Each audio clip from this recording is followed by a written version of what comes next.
How's it going, everyone, and welcome to No Fun Allowed. And today I'm going to be creating some characters in Dungeon Crawl Classics. And I do mean several because there are several classes I wanted to show off here.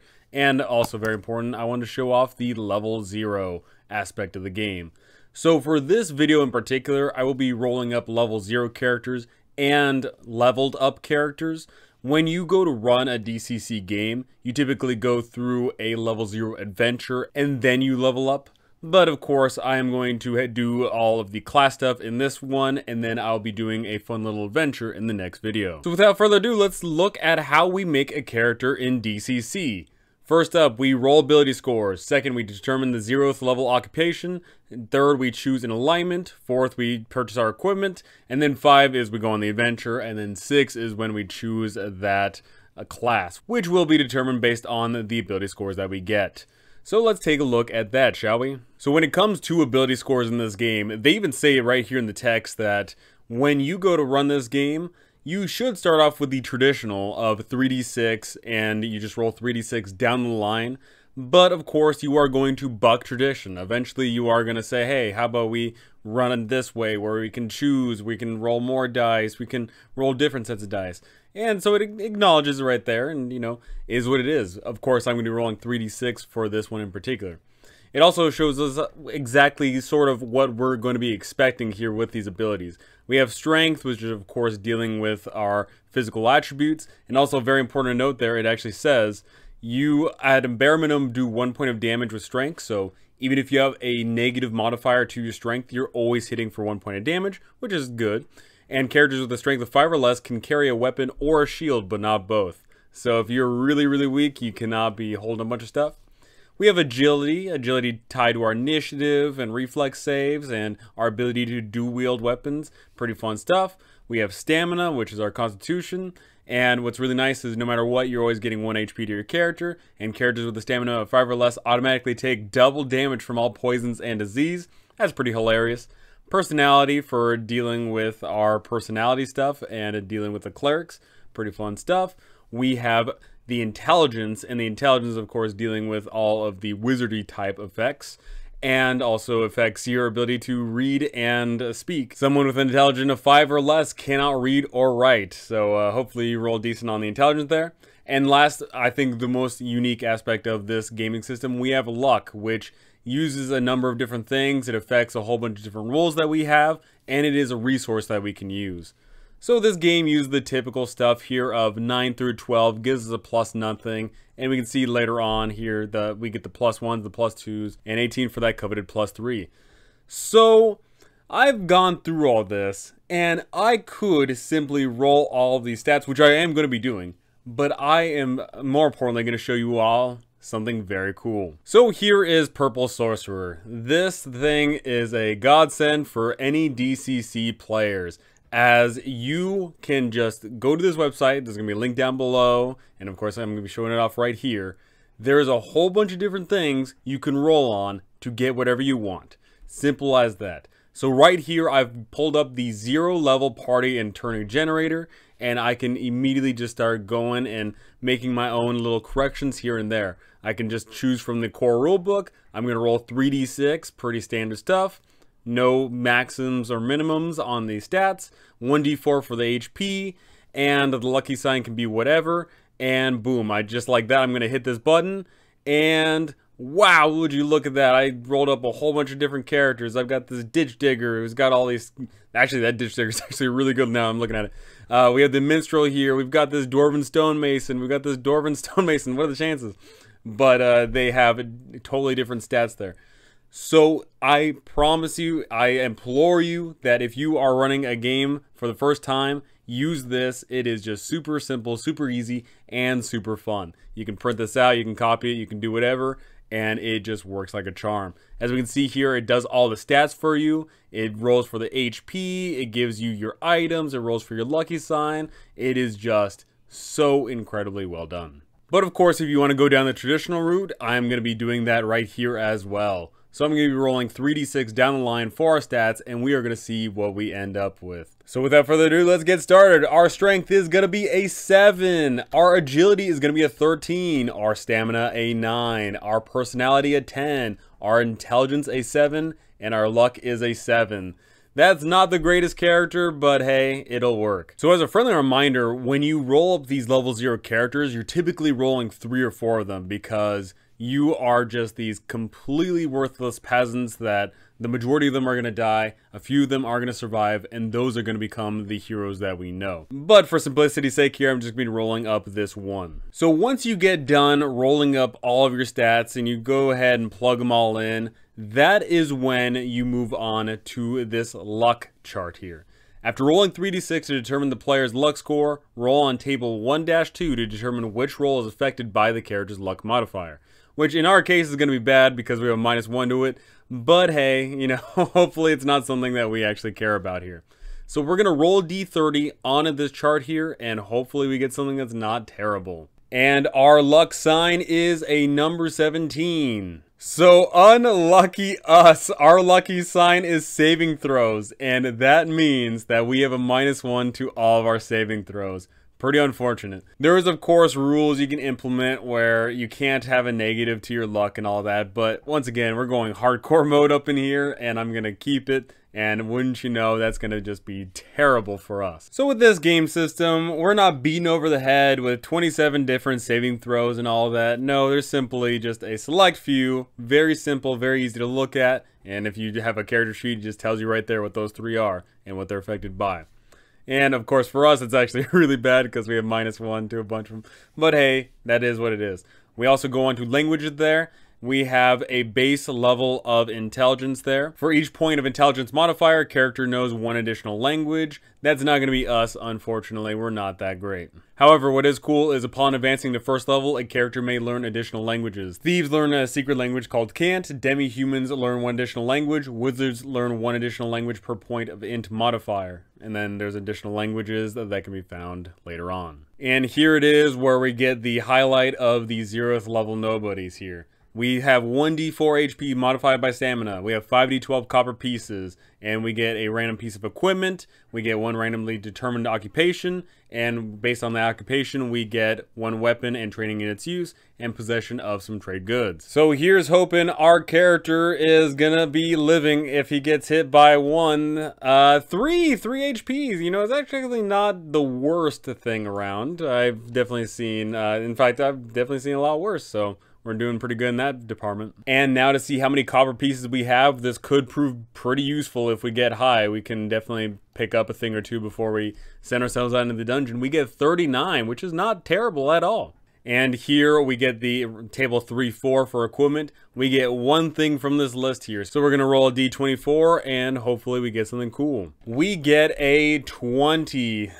That is a dirty 20 in this case. A 20 gives us a large sack, which, hey, that could prove pretty useful.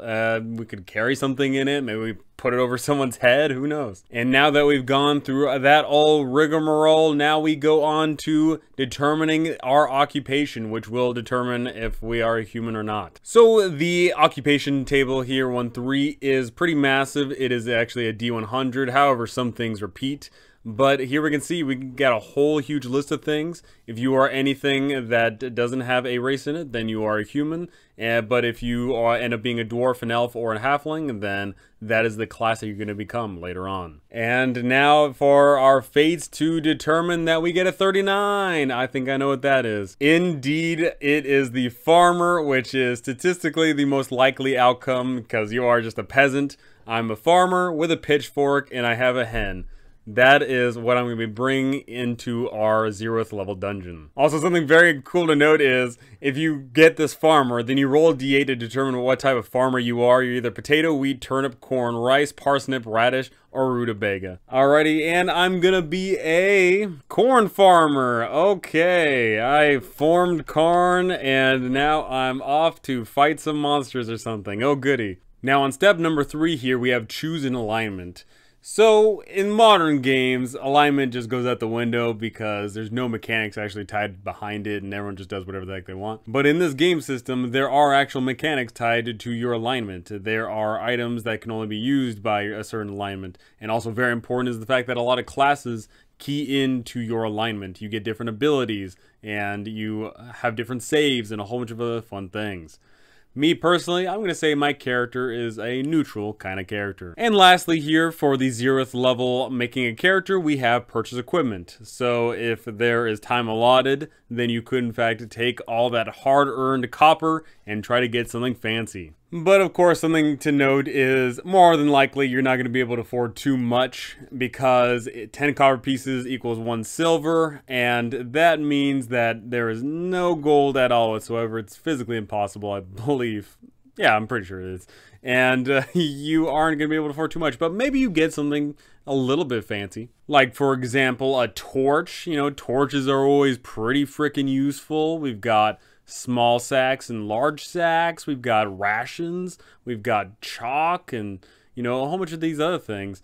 You should hopefully have, between everyone that's playing, all the maybe dozen or plus characters, hopefully someone's got something at least cool to bring to the table. But, you know, there is the case where you guys don't actually have anything fancy and then it sucks, but it is what it is. My character in particular is going to buy some flint and steel and several torches to make sure that we aren't going in blind. Alrighty, let's take a look at our character sheet here just to make sure we got everything here. We got the name, we have no class. Something important to remember is this is ascending armor class. You start off with a 10 and it increases thanks to your agility. So I do have an 11. I rolled for my HP. No XP, none of that. My initiative actually does go up by 1, which is pretty good. Action dice is a d20. Our attack is gonna be at a -1 for specifically melee, but if we use agility based weapon, then we actually get a +1 there. So I'll just leave that as is right there. So it's funny, our character starts off with a pitchfork, but Farmer Joe is gonna say, hey, you know what, you got a sling or something? Maybe I could use that instead, because my goodness, is this gonna suck. Our stats are in order, we've got our equipment, and just like that, we are gonna go running off into the dungeon. But this character is going to be going alongside so many other people, and hopefully they are able to dodge out of the worst of things. So not everyone wants to run a level 0 funnel, not everyone wants to run a whole bunch of different characters. Sometimes you just want to get into the thick of things and run a higher level adventure and just have some people roll some characters. In which case I would strongly recommend using the purple sorcerer random generator here once again. Absolutely fantastic here. I'll just go ahead and set it to, let's say, level 3 in totally random class, you know, just a whole bunch of criteria, and go, and boom, we get this leveled up character, this dwarven blacksmith who's got really terrible agility, but hey, you know, pretty good stamina and stuff, so that's really good. You know, this, just clicking that button, getting everything you need right there is just absolutely fantastic. And you can just run a little session or start off an adventure, whatever you want to do there. But once again, I will be going into the minutia of creating a character right here. So Farmer Joe went off to fight that evil band of marauding bandits that was enslaving people and were totally evil. And Farmer Joe and a whole bunch of other people stood up to the bullies, killed them all. Unfortunately, 90% of the adventurers got wiped out, but Farmer Joe survived. This is going to compel Farmer Joe to then go on to become an adventurer. And they're going to eventually pick up a tool of the trade. So what is Farmer Joe going to become? Because of the stats they're in, there are some classes that Farmer Joe's probably not going to want to be. But methinks that Farmer Joe might be able to find a class that fits him just fine. So at this point here, it says you choose a class, which are starting on page 27. Farmer Joe really picked up on being a little bit more agile and being a little bit more sneaky, so he is going to become a thief. So let's go and see what we get with thief. We get an additional 1d6 HP, we get some weapon training, and our alignment is going to be a big factor in the sort of thief that we are. We get our thieves cant, as mentioned before. We get our thieving skills, which is going to be totally fun. We get to do a whole bunch of cool things like the traditional and usual stuff like backstab and sneak silently and all that fun stuff. That is key to our alignment, as I'll be showing off pretty soon here. And we just get all these various abilities, but very important here is luck and wits. Thieves survive on their luck and their wits, and most successful thieves live a life of fortune on guts and intuition. A thief gains additional bonuses when expending luck as follows. First, the thief rolls a luck die when he expends luck. The luck die is indicated on table 1-7 for thief. For each point of luck expended, he rolls 1 die and applies that modifier to his roll. For example, a 2nd level thief who burns 2 points of luck adds plus 2d4 to a d20 roll.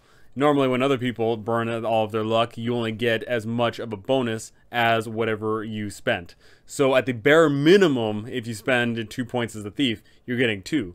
But of course, you're rolling 2d4, so you're very likely to roll a 2 and a 3, and you're able to get that much higher. And so on and so forth here. So whenever you go to make up your class, there is a pretty sizable amount of information that we get here. The thief in particular deals with a lot with the luck and all of these traits here, as we're getting into. We are not lawful, we are not chaotic, we are neutral. So at level 1, we're going to be a beggar, and then eventually become a cut purse, burglar, robber, and then a swindler.